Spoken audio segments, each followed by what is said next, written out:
Drage gledalke, dragi gledalci našega YouTube kanala Zgodovina slovenskega alpinizma oziroma drage poslušalke, dragi poslušalci našega podcasta Zgodovina slovenskega alpinizma. Lepo pozdravljeni, danes sem ponovno z vami Peter Mikša in pred nami je nova zgodba, nova epizoda iz zgodovine slovenskega alpinizma. Ponovno bomo predstavili enega stebra slovenske zgodovine in nahajamo se pri njemu doma. Smo v Mojstrani in sicer v bistvu zelo blizu stene Grančišča, pa tudi Slovenskega planinskega muzeja v Mojstrani. Torej smo pri Mojstrančanu, ki pa ni samo Mojstrančan, ampak je tako imenovana Mojstranška veverica. Kdo je torej moj današnji gost? Poglejmo njegov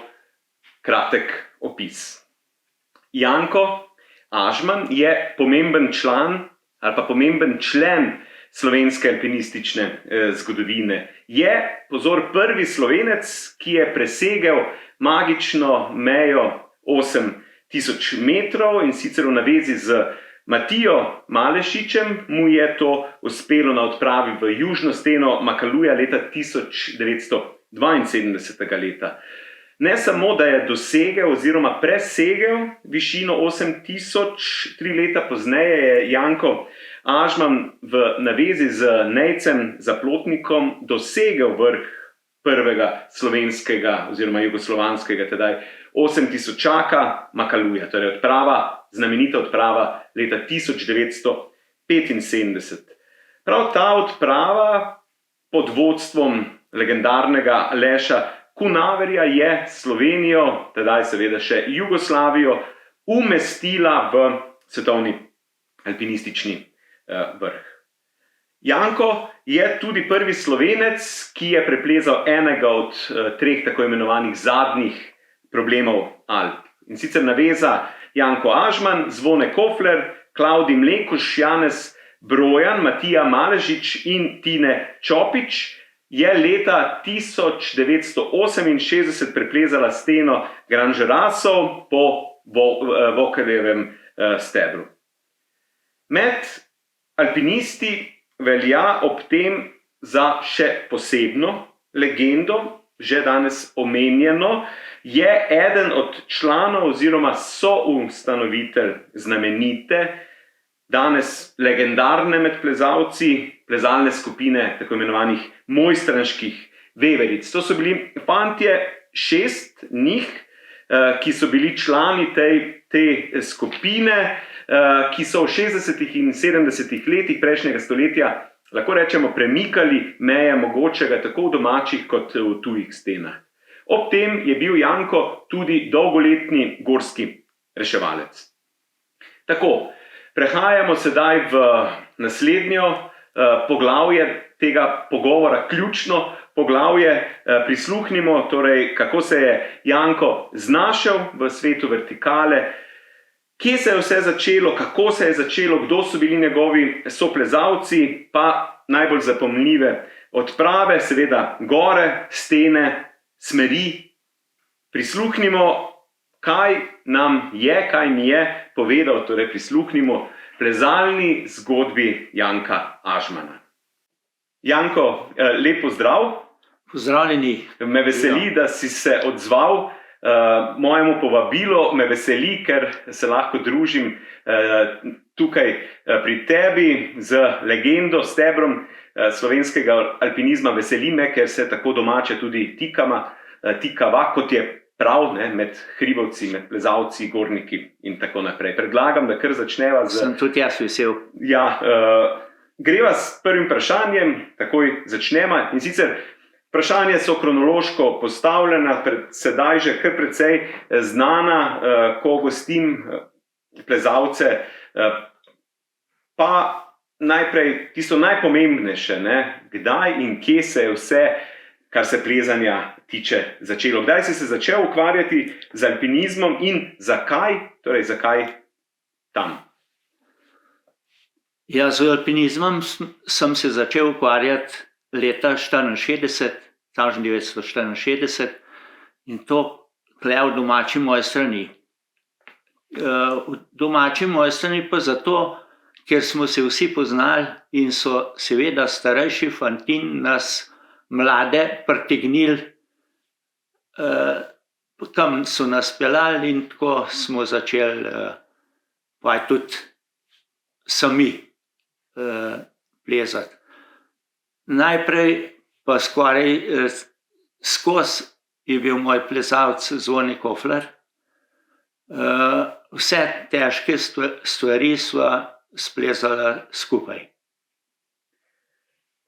Ko si začenjal s plezanjem, ob tem seveda na nek način že lokalnem, skoraj že običaju, tu verjetno ste plezali že precej, so plezali že precej prej, ampak ko si začenjal plezati, si bil pod vtisom mogoče kakšnih tedaj že precej znanih, odmevnih jugoslovanskih, slovenskih odprav. Trisul je bil predtem, 64. so bili akademci v Andih, o tem se je govorilo, ob tem, da seveda so tukaj nedaleč stran Vrata in seveda severna Triglavska stena, Joža Čop je bil še živ in tako naprej. Si mogoče koga poznal, te je kdo od teh pritegnil tudi? Mislim, da Joža Čop kar naredil en tak vtis, tako da nas je potegnil v to. In potem še potočnik Miha je bil tudi z Belce drugač, pa Uroš Zupančič, pa to so bili stari alpinisti, so kar dajali nam vzgled. Z Jožetom Čopom je ena znana prigoda, kako vas je enkrat ogovoril, ko sta šla z Zvonetom v steno z čeladami. Kako je bilo to? Ja, z Zvonetom smo šla, prideva z Aljaževega doma, Joža je sedel tam za mizo, ne vem, če ni imel ene 2 cc, ki ga imel pred sabo. Mi dva sva imela na hrbtnikah čelade privezane. Je rekel, kogaj zdaj fanta, kam pa greš ta s talem kahlam? Ja, kar njemu podobno, bil je veseljak in znal je tudi dobro spodbujati. Zdaj pa, ko smo že pri omenjenih čeladah, verjetno, ko si začenjal plezati, torej v začetku 60-ih let, čelad še ni bilo. Ne, v začetku smo imeli smo bili v kapah ali pa imel kdo kakšen klobuk, drugač pa imeli smo navadne vrvi tudi, najlonk pa tega, ne. Aha, še navadne, še ne še, ja. Koj pri težjih smerjeh smo pa že dobili, takrat nam je pa že tudi odsek priskrbujene vrvi pa to. Bil si član katerega odseka? Odsek Mojstrana. Mojstrana, Mojstrana. Rekel si, da pri težjih smereh ste že imeli dobre, boljše vrvi, ampak slišal pa sem, da pa ste še kar precej težke previsne zadeve plezali še brez pasa. Ja, še 67. leta smo prvič v Cinah, v Dolomitih, v 3 Cinah, v veliki Cini sva plezala Direttissimo, super Direttissimo, še brez pasov. Čelade so bile že, pasov pa ni bilo še. Tako da smo bili z vrvjo navezani samo okoli pasu. Takrat pravzaprav še tistih oprtov nismo delali z vrvi. Potem se je ta tehnika šele pokazala, imeli smo pa veliko smo se naučili pri reševanju. To je bila precej naporna zadeva, ne samo plezalno, ampak tudi viseti cel dan v previsih, torej zgolj preko pasu navezano vrvjo. Smo kar klobase okoli pasu, tako da ki je bilo konc. Plezali pa ste z gojzarji, ne? Ni bilo plezali smo z gojzarji, imeli smo še navadne, urodje je bil lesena, ne, mislim, ročaji pa to. Gojzarje pa ste kupovali, ali vam jih je kdo delal? Gojzarje nam je delal, saj moje prve gojzarje je naredil Aržen z moje strane, čevlar, ki je kasneje tudi naredil škornje za Makalu 75, te visoke škornje. Za celo ekspedicijo. Za celo ekspedicijo. Ja, torej, ja. Tudi ti si nosil potem na Makaluju, ampak Ja. o Makaluju kasneje. Ja, ja, bomo se še ja. kar precej dotaknili tega pomembnega obdobja. Veliko, torej, ko si začel plezati, te je dejavnost potegnila, veliko ste plezali. Ste kaj posebej trenirali ali je pač bilo plezanje trening? Tako je bilo. Smo prišli v odsek, smo bili praktično kar normalno že tudi pri reševalcih. Tako da treninga praktično ni bilo treba, ker smo skozi reševali. Naprimer, če smo šli koga iskati na Kredarico, smo zagrabili tisti marinar, en spredaj, en zadaj, in ga nisi spustil do krme. Odličen trening. Ja. Mogoče smo se enkrat vmes ustavili, drugače pa dur. Ja, in Bilo je pa takrat tako, da nas je pri vsak reševalni akciji moglo biti vsaj najmanj 7. A je bila to stenska ali je bila popota. Tako da nekaj jih je nazaj vlekel, nekaj pa... Torej, navada je bila predvsej v tem vašem okolju, da ko si plezal, če si bil plezalec, če si bil pri AO-ju, da si bil tudi reševalec. V moji strani je bilo skoraj zmeraj tako, da kdor je bil alpinist, je bil tudi reševalec. Istočasno. Od začetka seveda pripravnik, po izpitu čez 2 leti si pa že reševal tako normalno. Ko si začenjal plezati, ko si bil že malo v tem, si imel kakšne posebne vzornike? Verjetno si imel, pa a so se ti razlikovali, ne vem, na začetku pa kasneje? Na začetku so bili vzorniki bolj fantje, ki so že plezali. Pozneje, ko smo pa brali tiste knjige, pa že, naprimer Hermana Bulla, pa vse te osebe, tudi, naprimer, brali smo knjigo, te zadnji 3 problemi, Arptans, za vsega vedel, kje je bil, pa kako. In to je bilo zelo zanimivo tako za nas. In ti so vplivali na vas? Torej, verjetno je tudi nekaj od tega vplivali. Ja. Ker naslednje vprašanje je ravno to. Torej, govorimo o tujcih, ki so očitno imeli vpliv na vas, poznali ste njihove vzpone v Dolomitih, Alpah, tudi v Himalaji, verjetno zgodbe Francozov na Annapurni, pa seveda Everest in tako naprej. Tujci so vplivali na vas? Po mojem so vplivali, ja.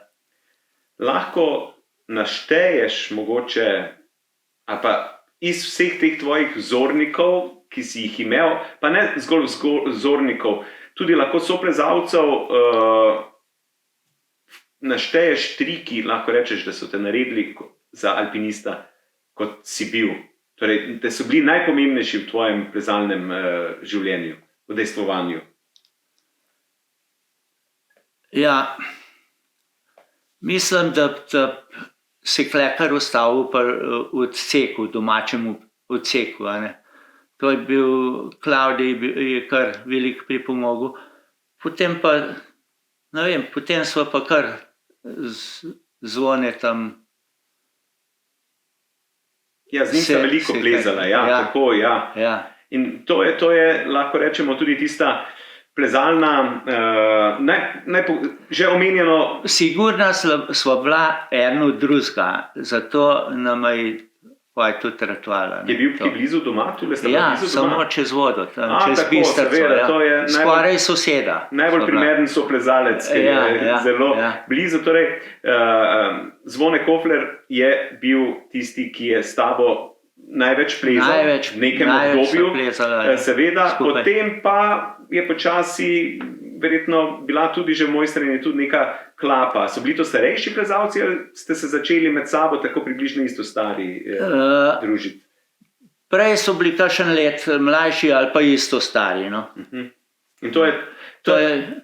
Pa so zraven prišli Janez Dovžan, mislim, Langus, Kristel, Miha, Smolej. To so bili tak že kar. No.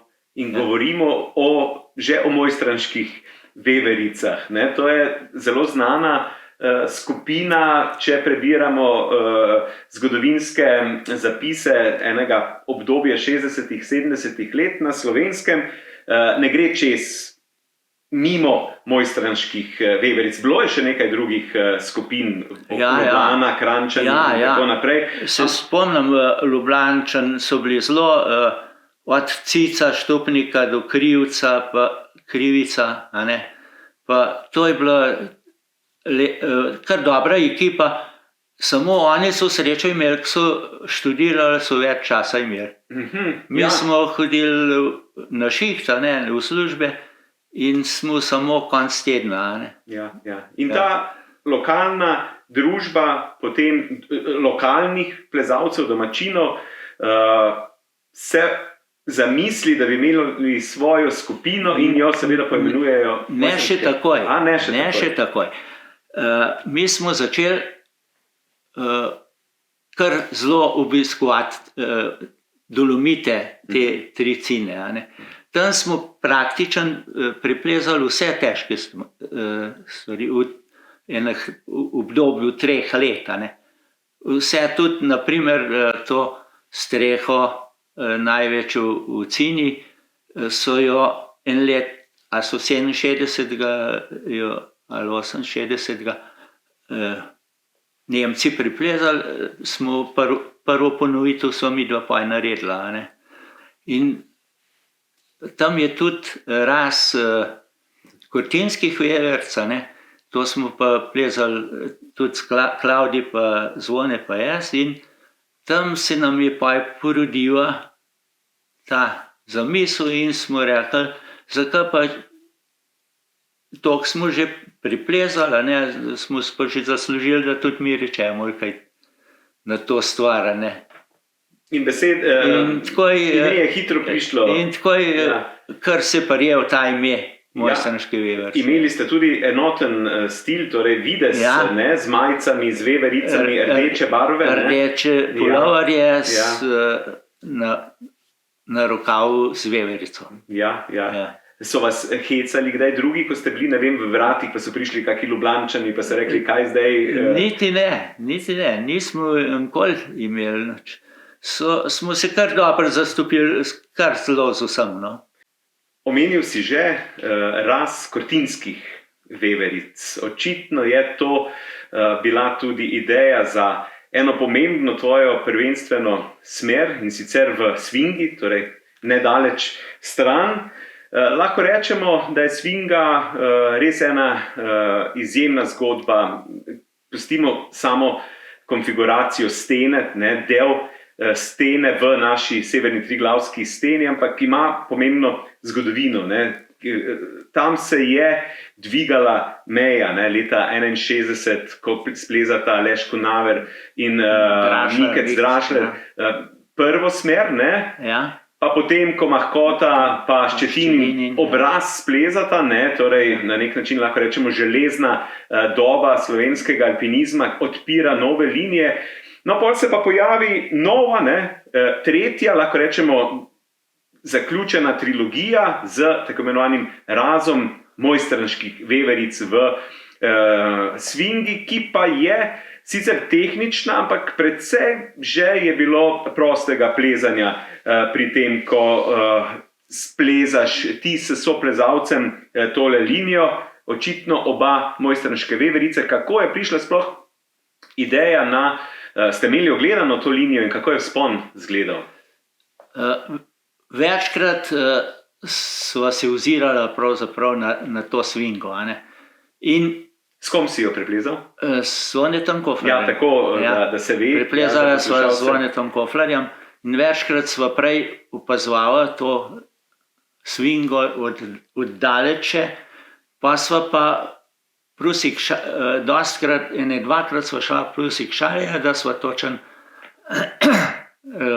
ugledala teren, a ne? In preden sva začela, sva en dan od spod nesla robo, kline pa to, tako da sva vstopila, sva splezala ta prvi težek del, a ne, in sva se spustila nazaj dol, pa na lepi polic pribivakirala, pa je šla naprej. Torej, smer je bila preplezana v 2 dneh, nič prej poskusov. Mislim, da je pravzaprav 3 dni. No. Ja. 3 dni, ja. Lepo dejanje, tako, za tako markantno linijo, še danes zelo med plezalci obljudena, mislim, v smislu, da željena. Tako, gre za res luftig ras, krasna izbira. Seveda pa nekdo, ki je tule domač, zna najti linije, ker jih ima pogosto pred očmi. To moram povedati, da je bil specialist za to zvone. Res, njemu lahko rečem, da vsa čast, kar se tega tiče. Ja, Zvone je bil takrat res skozi ob tebi, tudi v bistvu leto prej, vidva 69. preplezata raz Mojstranških veveric, 68. pa sta vidva v ekipi že prej v uvodu omenjeno z Klavdijem Mlekožem pa Janezom Brojanom, Matija Maležič, Tine Čopič, preplezate pa v bistvu prvi Slovenci, eden od 3 problemov Alp. Vem, da so poskušali že prej v 60-ih, 61 sezonov, do Rame, Matterhorn in tako naprej. Zakaj ste šli Walkerja plezati? Bi lahko mogoče kakšna lažja smer bila tam prej izvedljiva v Žarasih? Kako? To je pa bilo izziv za te 3 probleme, ker smo preplezali v Grand Jura, smo probali tudi v Aigarju naslednji let. Ampak smo prišli do 1000 metrov, pa nas je pa začel zasipati sneg in slaporeme in plazil čez nas, tako da pravzaprav so nas prav to pritegnili, ti zadnji problemi. Ja, to je bil izziv verjetno takrat. Izziv je bil, nasplošno dvigati lestvico, malo pa tudi verjetno prvenstvo, kdo bo prvi, Tudi to je bilo, Ker to je, Žarasi vaši so prvi, potem šele pride Matterhorn in Aiger, 70. se zaključi ta zgodba, kar se Slovencev tiče, No, potem pa, 71. leta odprava v Hindukuš ni v bistvu tvoja prva na nek način odprava, že 64. leta si bil v Durmitorju, ali kako? To je bila praktično druga. Na to odpravo so nas povabili Kranjčani. Torej, govorimo zdaj o Hindukušu. O Hindukušu 71. To je bila kranjska odprava. Lotili ste se precej visoke gore, Istor Onal, je bil eden od ciljev, 7400 metrov visok, in vidva z Zvonetom sta bila pridružena člana, torej... Pa Brojan. Pa Brojan Janez, in to ni bila tako, kot danes plezalci poznajo te zadeve, letiš z avionom, pol dneva rabiš, da prideš do izhodišča pod goro, ampak je bila to na nek način odprava 3 odprav kombi do tja, spon na goro in vrnitev nazaj. Ne? Ja, ja. Mi smo imeli 2 spačka, pa eno katrco, pa turnak. Smo šli, štartali smo v Kranju, pa do... Kako pa je pot izgledala tole? Takrat je sicer bil ta Bližnji vzhod in tako naprej malo bolj že umirjen, ne? Ja, ja. Naredil se je tam, v Iranu ali pa še tam, da je skočil kdo na cesto, pa zakasiral. Aha, celo. Ja, drugače bilo pa... Kakšne so pa bile ceste, pa poti to? Ceste, zelo veliko je bilo še makadama. Turčija pa tam do Irana je bil še kar... Okvare na avtih, gumi defekti? Prav poseben ga ni bilo. Zanimivo, vzdržljiva vozila. No, šipa nam je crkala na kater, to je bilo enkrat. Drugače je bilo kar... No, odprava je sama po sebi bila zelo uspešna, ne? Prišli ste na vrh, z Zvonetom ste se povzpela na vrh, je pa potem v bistvu vrnitev je bila pa lahko rečemo tragedija, ko se v nesreči. Kaj se je sploh zgodilo? Jaz sem vozil, pa zleteli smo z ceste. In v tistem se je užgal, avto se je užgal pa... Avto se je užgal? Ja, v Katri smo bili. Janezu Brojanju ni bilo nič, meni tudi nič. On je pa padel iz avto in ga je upekal. Aha, kje pa je sedel Zvone? Zraven mene. Aha, to je to naključje ali ne, kako bi temu rekli. Ja, tu se pol konča. To je bilo res, to je bilo zelo tragično. Mislim, verjamem, pa vaš soplezalec, s katerim sta bila res... Dolg časa nisem mogel preboleti. Res. So hribi pomagali takrat? So. Ja, to marsikdo reče, ne? Ker ko je naslednji let smo že šli na Makalu, ne? Tako, ja. En fokus. To je bilo kar malo. Olajšanje. Ja, en fokus, pa neko drugo stvar, trening in tako naprej. In tako, 72. leta pride prva res velika jugoslovanska odprava na 8000-ak. To je ta ideja, kako se lotiti 8000-akov, ki je na nek način zaznamovala slovenski alpinizem, kasnejši. Vizija gledanja na alpinizem, to je očitno, smo imeli Slovenci dobre vizionarje, dobro, tu se izpostavljata seveda Aleš Konaver in Tone Škarje, ampak z vsemi ostalimi zraven, ki so dajali ideje. Samo Aleša še danes ne bi mogel prihvaliti, res. On je bil, kar se je lotil, moj uspel. Ja, s tem, da je bil zelo sistematičen, da je naštudiral vse. Vse naštudiral. On je bil 10 let pred to odpravo v Himalaji, kjer sta z Irinom predelala in iskala cilje. Tu je naša pot, je nekje zapisal, preko sten, prav si je zamislil.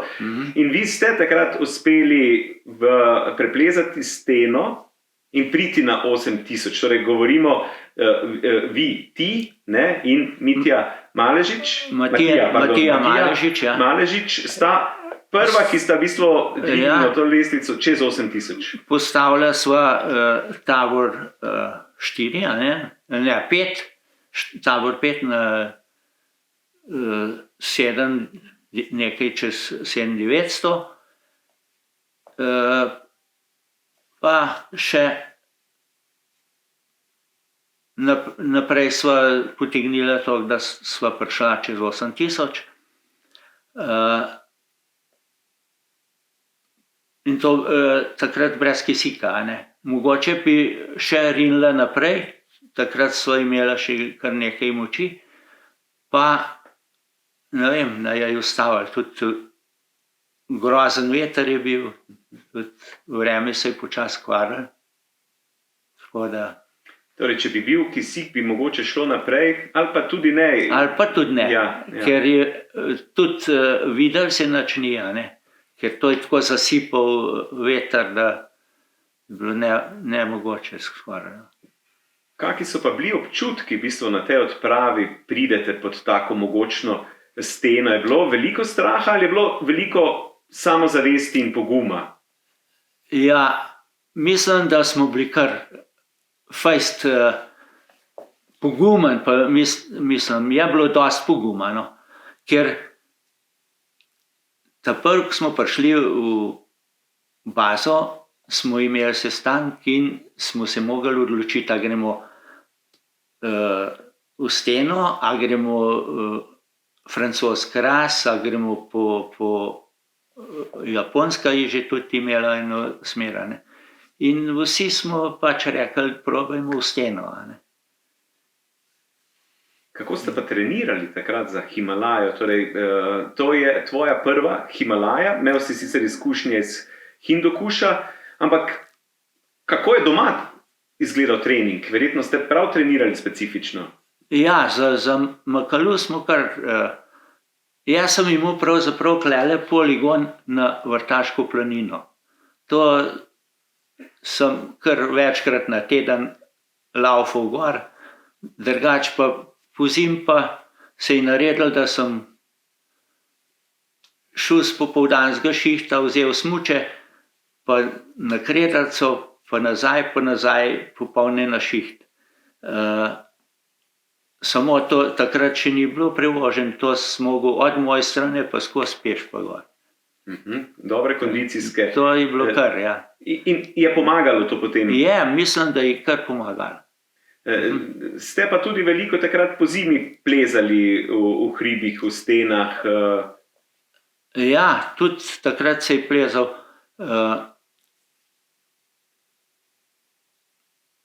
Samo bolj lahke stvari. Ja, seveda, ampak da ste bili navajeni na mraz. Ja, na mraz smo se navajali, ja. Torej, 75. ne, že omenjeno še enkrat, Konaver vodi jugoslovansko, seveda takrat reprezentanco v Himalajo, spet pod južno steno in takrat zaključite delo prejšnje in zelo uspešno, več vas v bistvu je stalo na vrhu. Ti si bil druga jurišna na nek način naveza, z Nejcem, Zaplotnikom na vrhu Makaluja, 8000-ak. No, ko smo prišli v bazo, na primer, je bilo vse zakrit, megla, nič se ni videl, pa se pa odpre in pride Nejc prav, ja, kje pa je Makalu tle, a ne? Je pa čist kontra gledal, a ne. Sem rekel, kle gor poglej, in je bilo tako, da bi malo na hrbet padel. Ja, on je bil takrat prvič, ne? Ja, on je bil prvič. Takrat je začenjal Takrat je on začenjal, ja, uspešno pot, ja. In kako je bilo v steni? Ste bili že torej precej suvereni, glede na to, imeli ste podatke od prejšnjič? Ja, no, na primer, vedel se je že točen za smer, tudi Marjon je na primer že za vsak plan vedel, ki je zabita, ne. Tako da, kar se tega tiče, nismo izgubljali časa, a ne. Bilo je pa še zmeraj tako, da nas je na Štiric enkrat zasul, z Nejcem sva bila gor, pa še snemalca Riedlna sva imela sabo, tako da smo se komaj rešili. V basi je padel 1 meter snega, a ne. Mi smo pa gor hoteli čim dalj zdržati, da ne bilo porušeno, ampak nismo pa mogli do konca ostati, ne. Smo mogli se umakniti. Kaj pa tisti zadnji, torej vzpon in vrh, kako je to izgledalo in kakšni so bili občutki tvoji? 8000-ak, ne, to je verjetno bila res velika stvar, ne? Ja, v 5. višinskem taboru smo se zbrali Roman Robas, Nejc, Den pa jaz. In spet je bilo problem, ni bilo dosti kisika, kdo bo šel naprej.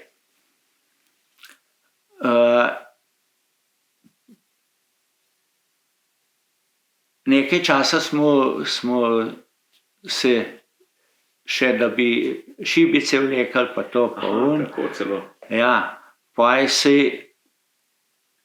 rekli, ti moraš iti, a ne meni. Den pa ostali so se pa še menili, a ne. No, takrat sta glih prišla Šravb pa Marjon na vrh in Marjon je prišel brez kisika. In mi smo bili veseli, smo rekli, kamot gremo vsi. A ne, mi smo računali, da bi vsak 2 flaše imel sabo, a ne. Samo pa smo rekli, če je Marjon prišel brez, bomo pa mi tudi z eno. Tako da je bilo pa tako da smo 3 štartali, Den je prejšnji dan led zadul kolen, ni mogel, ja. Robas pa midva smo pa šli z Nejcem, ampak Robasu je nekaj zmanjkalo, mu je kisik nagajal ali nekaj. Tako da je šel nazaj. Midva sva pa šla do francoskega grebena, pa sva pa začela kisik uporabljati. Tako da samo tisti konc, ko sva prišla na vrh, je bil še pol flaše kisika in sva jo kar gor pustila. Sva rekla, da bi vsaj vedeli, da sva bili na vrh. Dokaz. Tako. Kaj pa občutki na vrhu? Občutki, ja, vesel si, samo to pride šele za tabo, se mi zdi. Malo te še skrbi, kako boš nazaj prišel, a ne? Ampak pa greš pa k spadal, k sneg, pa šele veš, da je. Ja, to je bil res velik uspeh takrat. Ja, takrat je bil kar, ja. Ja, in naslednja, lahko rečemo vrhunec, kar je verjetno gledano v tistem času, je odprava na Everest 79. leta, ampak tebe pa takrat ni več zraven. Zakaj pa ne? Ja, jaz sem že z prvega Makaluja prišel, začel hišo delati, a ne. In pa sem vse usmeril v ta del, a ne. Tako da zavestno se nisem prijavil takrat. Niti nisi imel namena prijaviti se, ali pač si se prijavil in nisi bil izbran? Ne, nisem se prijavil. Ne, ker izkušnje tudi leta danes bi bile na tvoji strani, ne, absolutno. Verjetno, ja. Vse pa mi je bilo žal, a ne, samo kaj je šlo mi. Ja, tako je, ne, tako je življenje. Ja. Zato je prav, da vse zagrabaš, kar se tu not. Dobra misel, tako, ja. Ker ko je mimo, je mimo. Ko je mimo, si tako, nimaš kaj obžalovati. Je kakšna smer, konec koncev, zdaj vemo, da na nek način Everest, ampak a je kakšna gora, smer, linija, ki si jo želel, pa je nisi splezal, pa si jo poskušal mogoče, pa ne, in ti je danes žal? No, žal mi je za Eiger. Za Eiger. Za Eiger mi je zelo žal takrat. No, tako. Samo takrat smo se komaj rešili. In naslednjič pa nisi več poskusil, ali pa da bi imel interesa, so bile druge stvari, ni prišel več na vrsto. Ni več prišel na vrsto, ja. Kar nekaj smeri tvojih sva že omenila, res veliko jih je, tudi prvenstvenih. Lahko izpostaviš mogoče enega, ko se ti zdi najtežji. Ne nujno po ocenah, ampak da je bilo največ energije ali pa ne vem česa vloženo, zgolj enega tvojega. Mislim, da bi bilo to prav ta Superdirettissima takrat, ko sva plezala brez pasov, a ne, pa tako.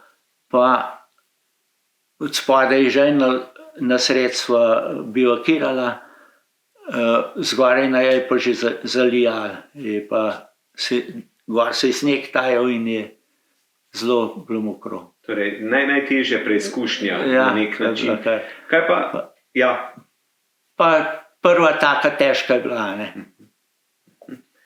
Kaj pa kakšna smer, ena, ki lahko rečeš, ta je pa moj največji dosežek, lahko je to Makalu vrh, lahko daš enega na prvo mesto? Ja, verjetno je Makalu kar največji dosežek. Čeprav na Makaluju smo veliko bolj gor plačali, prvo v 72 leta kot 75. Takrat je bila ekipa pomanjša, ne. In smo res garali, pa so pa še bolezni, a ne, še marsikdo odpade in je. Tisti je bilo kar. Makalu prvi. Makalu, ki je vezan tudi na naslednje posredno vprašanje. 71. leta si v bistvu očividec smrti tvojega najboljšega prijatelja, soplezalca, takrat Zvoneta Koflerja. Na Makaluju je pred tabo stal Marjon, ki se je kasneje po nesreči. S tabo je bil Nejc, zaplotnik, ki potem umre v hribih. Torej, lahko rečemo, da si v življenju dal veliko smrti, torej nesreč, tudi tebi bližnjih oseb. Zraven tega si se smrtjo srečeval verjetno zelo pogosto tudi kot reševalec. Nekako to vpliva na človeka, na plezalca, torej na človeka in na plezalca, da pa vseeno še pleza naprej.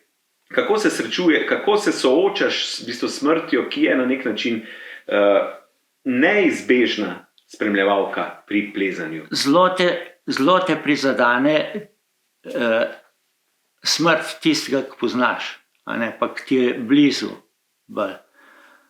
Nekoliko bolj se navadiš, če tega veliko, tako kot smo res imeli veliko, vsak let je bil povprečen 2 mrtva, a ne, bi rekel kar, in to 45 let, a ne, kar je bilo takega rešvana, kar sem ga jaz, a ne, imel. Tako da že malo topiš, no, nazadnje. Čeprav vsaka smrt pa te prizadene. Ja, seveda, ampak tiste tvojih, ne? Tiste tvoje pa sploh, ne, tiste moraš pa kar nekaj časa rabiš, da to primelješ vse, pa ne, kako. In plezanje tu pomaga? Mislim, da pomaga, mislim, da.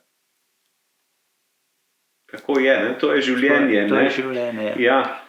Bližamo se koncu, dragi poslušalci, poslušalke, gledalci, gledalke. Za konec vprašanja, ne, ki je v bistvu zelo zanimivo z tega vidika. Torej, 75. leta je bil Makalu, odprava, na Everestu te ni. Si šel potem še v 80. 90. letih kdaj na odpravo? Vem, da si šel 2005, ampak od tem naprej je bila kakšna odprava še? Ja, šli smo tam v Ande, v Ajvaš. V Andih, ja. V Ande. Na Irupaho smo Katerega leta je to je bilo, mislim, da je bilo 78. Aha, torej 70. leta še. 70. leta, ja. Pa Aconcagua je bila še. Aconcagua, kdaj? Kakšen let prej, 2. Torej 80. leta, 90. leta, nič, ne, Janko Ažman skrbi za hišo, dela, ne. Potem pa pride jubilejna odprava 2005, torej 30 let od Makaluja, ko se odpravite, kar močna v bistvu ekipa, ne, takrat na Amadablam, ne. In ti na vrhu stojiš, ne, govorimo o 6500 metrov visoki gori, 60 let si star takrat, ne. Kako je šlo? Ja, lahko rečem, da je šlo kar v redu. Skupaj sva bila z Janezom Dovžanom in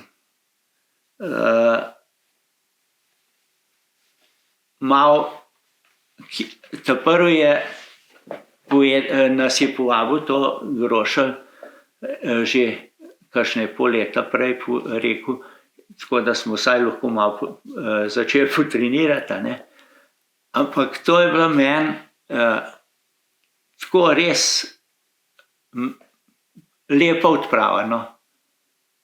Skupaj smo se dobili, tako da prav vesel sem bil. Lepa izkušnja. Res Torej, lepa, ja. Katera je bila pa tvoja zadnja smer v hribih? Prva smer je bila slovenska, pa zadnja tudi slovenska. Katerega leta? To je bilo pa po Amadablemu. Potem, ja. Še.